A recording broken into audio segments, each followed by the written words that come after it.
और इस आत्मा का यूज करते हुए इन दोनों को एक दूसरे के अंदर फ्यूज कर दिया गया था। विपिन ने अपना सिर हिलाया, लेकिन उसने अपना सिर हिलाया था कि सभी की बॉडी हिलने लगी थी और अब सभी भौचक्के रह गए थे। सभी के होश पूरी तरह से उड़ गए थे। क्योंकि कुछ समय पहले जब विपिन लियाओसी ने कहा था कि पेंटिंग के अंदर, लेकिन अब जब विपिन ने उन्हें सभी को बता दिया था तो उसके साथ में वो सभी समझ गए थे कि आखिरकार क्या हो रहा है। अब आपकी बुद्धि कहाँ पर गई? अब तो आप भी मेरे जैसे निष्कर्ष के ऊपर ही आ गए ना, विपिन लियाओसी ने उसको कहा। कुछ समय पहले विपिन लियाओसी ये सोच रहा था कि आखिरकार अब उसके सामने वाला ये निठल्ला विपिन किस तरह की बातें कहकर यहाँ पर सभी को बहला फुसलाएगा। हालांकि सामने आते आते तो वो सीधे उसके जैसे सिद्धांतों के ऊपर आ गया था। अरे भाई, इतना ज्यादा बड़ा चक्कर लगाने की क्या जरूरत थी? अगर तुझे साफ साफ कहना था तो ये कह देता कि इसके अंदर भी एक आत्मा है। फालतू में सभी का टाइम बर्बाद कर दिया। विपिन लियाओसी की बात सुनने के बाद में विपिन ने भी अपना सिर हिला दिया और उसने कहा, हाँ वास्तव में ऐसा ही है, लेकिन आपने तो केवल इस आत्मा की स्थिति का पता लगाया था,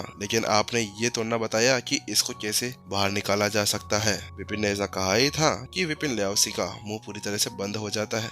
अभी उसके मुंह से एक शब्द भी बाहर नहीं निकल रहा था, क्योंकि अभी विपिन ने उसके चेहरे के ऊपर इतना खतरनाक तमाचा लगाया था कि वह दोबारा अपना मुंह कभी भी नहीं खोलेगा। और उसी के साथ में उसका चेहरा जो शर्म से लाल हो जाता है, क्योंकि उसने केवल अपने उस कबीले के अंदर ये देखा था कि किसनी ने किस तरह से एक पेंटिंग के अंदर एक आत्मा डाली थी। हालांकि पेंटिंग के अंदर के इस चीज को कैसे बाहर निकाला जाए उसके बारे में वो अभी तक भी निश्चित नहीं था। और अगर वास्तव में वह अभी इस चीज को समझ लेता ना, तो वह अपने पिछवाड़े के अंदर ये फूल और सर के ऊपर ये चीजें लेकर नहीं घूम रहा होता। देखिए, अब मैं आप सभी को आगे बताता हूँ, क्योंकि ये दोनों एक दूसरे के अंदर मिली हुई आत्माएं हैं। इसीलिए इन दोनों को अगर हम लोगों ने जबरदस्ती से अलग करना चाहा तो उसके साथ में ये दोनों ही नष्ट हो सकती है।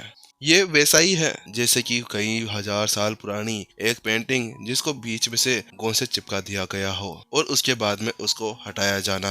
ऐसा ही इसके साथ में था। अगर हम लोग इसके अंदर असफल हो जाते हैं ना, तो इसके बाद में ये पूरी पेंटिंग यहीं पर ही बिगड़ जाएगी। विपिन ने अभी अपना पूरा ध्यान विपिन लियाओसी के ऊपर से हटा दिया था और वह अभी उन सभी को समझा रहा था। वहीं दूसरी तरफ उन शब्दों को सुनने के बाद में जो नकाब पहना हुआ व्यक्ति था ना, उसके चेहरे का रंग चेंज होने लगा था, क्योंकि इतने ज्यादा समय से वह तो ये सोच रहा था कि आखिरकार वह इस सेल को कैसे बाहर निकाल सकेगा। लेकिन अगर वो वहां पर उसके ऊपर से एक परत हटाने की कोशिश करता तो वो पूरी तरह से उस पेंटिंग को ही नष्ट कर दिया जाता। थोड़ी देर की चुप्पी के बाद में वह व्यक्ति विपिन से कहता है, विपिन क्या तुम यहाँ पर इस चीज को हल करने के अंदर कामयाब हो सकते हो? अगर तुमने वास्तव में ऐसा कर लिया ना, तो मैं तुम्हें यहीं पर चुम्मा दे डालूंगा।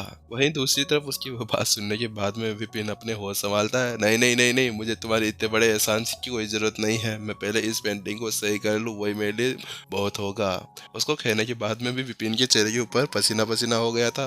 अरे मैंने आज तक किसी लड़की की चुम्मी नहीं ली, तुम मेरी चुम्मी लेगा? अरे मेरे अपने होठ प्रत्युषा के लिए बचा कर रखे हुए हैं। विपिन अपने होठों को साफ करता है और वह उससे कहता है, क्योंकि अभी विपिन उसको कर सकता था, इसी वजह से अभी उसके अंदर एक आशा जागी थी कि वास्तव में वह उसके पीछे के उस रहस्य को आखिरकार आज सुलझाकर मान लेगा। अरे अगर मैं यहाँ पर आया हूँ तो स्वाभाविक रूप से इसका एक ही तो कारण होगा ना, कि मैं शायद इस मुद्दे को यहाँ पर हल कर सकता हूँ। विपिन ने मुस्कुराते हुए उसे उत्तर दिया, सच्ची में? वास्तव में? क्या आप वास्तव में आप यहाँ पर मेरी मदद कर सकते हैं? वह उस बात को सुनने के बाद में तो उछल पड़ता है, क्योंकि अभी ऐसा लग रहा था जैसे कि उसने कोई खतरनाक स्वर्ग से उतरे हुए शब्द अपने कानों के अंदर सुन लिए हों। उसने जल्दी से अपनी मुट्ठियां पकड़ ली और वह विपिन से वहां पर प्रार्थना करने लगा। हाँ, यह वास्तव में बहुत ज्यादा आसान है। विपिन ने सिर हिलाया, क्योंकि वास्तव में जो सैड ओल्ड मैन था ना, और उसने इसके अंदर एक आत्मा डाली थी, तो वह उसको आराम से बाहर निकाल सकता था। हालांकि अगर इसके अंदर कुछ और चीज के साथ में काम किया जाता तो शायद ही वह उसको हल कर पाता, क्योंकि जो पेंटिंग के अंदर वो आत्मा डाली गई थी ना, वह उसी के व्यवसाय से मिलती जुलती थी। हालांकि इसके अंदर की जो आत्मा थी ना, उसको पुराने या दूसरे प्राणियों से अलग माना जा सकता है, क्योंकि पेंटिंग के अंदर उस आत्मा के अंदर कोई भी संवेदना नहीं थी। और मेरा मानना है कि गिल लीडर प्रिया को भी इसके बारे में जानकारी जरूर होगी। प्रिंसिपल नितिन, प्रिंसिपल विपिन, आपने सही कहा।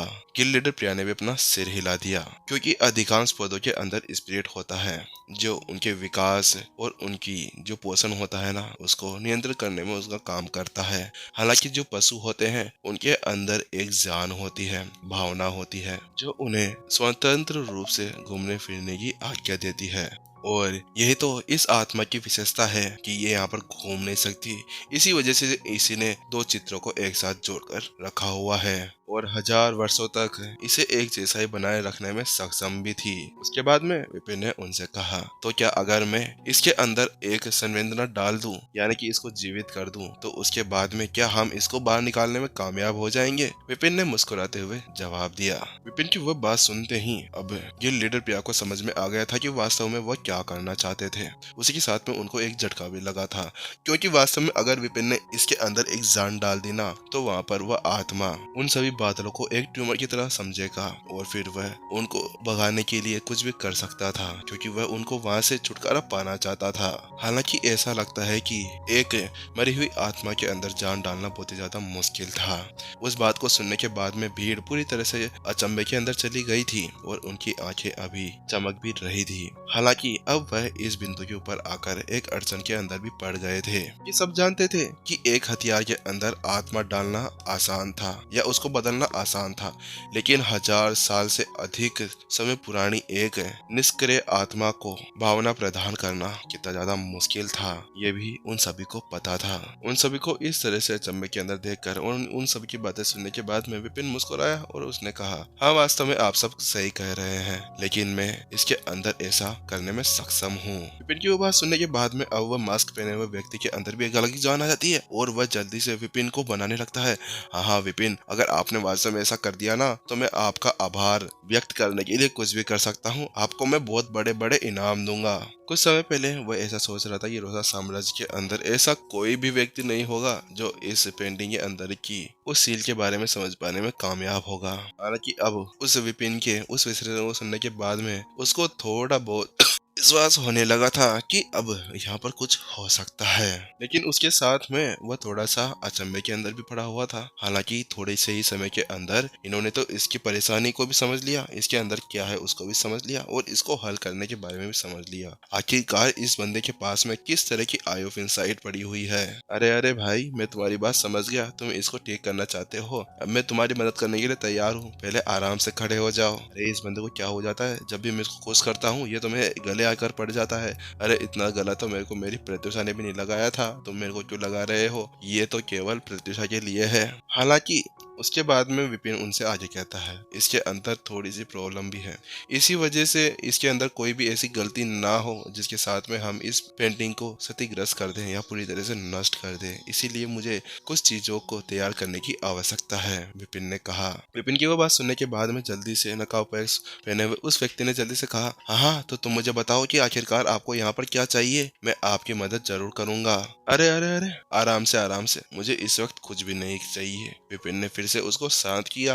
अरे ये बंदा हर बार उत्सुक हो जाता है, कुछ भी बोलने लग जाता है। अरे मेरे को तेरे से क्या चाहिए, तू मेरे को वो नहीं दे सकता जो हो सकता है, समझा, चुप अप। इसके बाद में विपिन ने अपनी कलाई घुमाई और उसने अपनी स्टोरिंग के अंदर से पेंटिंग ब्रश और एक प्लेट बाहर निकाल ली, जिसके बाद में वह पेंटिंग के पास में चला गया। लेकिन वह वहां पर ब्रश रखने से पहले फिर से एक पल के लिए रुक गया और उसने कहा, पेंटिंग जैसी है वैसा ही इसके ऊपर काम करना बहुत ही ज्यादा मुश्किल होगा, इसीलिए मुझे इसके अंदर कुछ चेंजेस करने होंगे। मेरा कहने का मतलब ये है कि उन सभी बादलों को बाहर निकालने के लिए मुझे एक रास्ता बनाना होगा, इससे इस पेंटिंग को थोड़ी सी नुकसान भी होगा, इसीलिए मैं पहले ही आपसे इस चीज के लिए क्षमा मांगना चाहता हूँ। इनकी बात सुनने के बाद में उस व्यक्ति ने कहा, अरे आपको इसका चिंता करने की कोई भी जरूरत नहीं है, आप इसके लिए स्वतंत्र हैं, आपको जो करना है आप कर सकते हैं।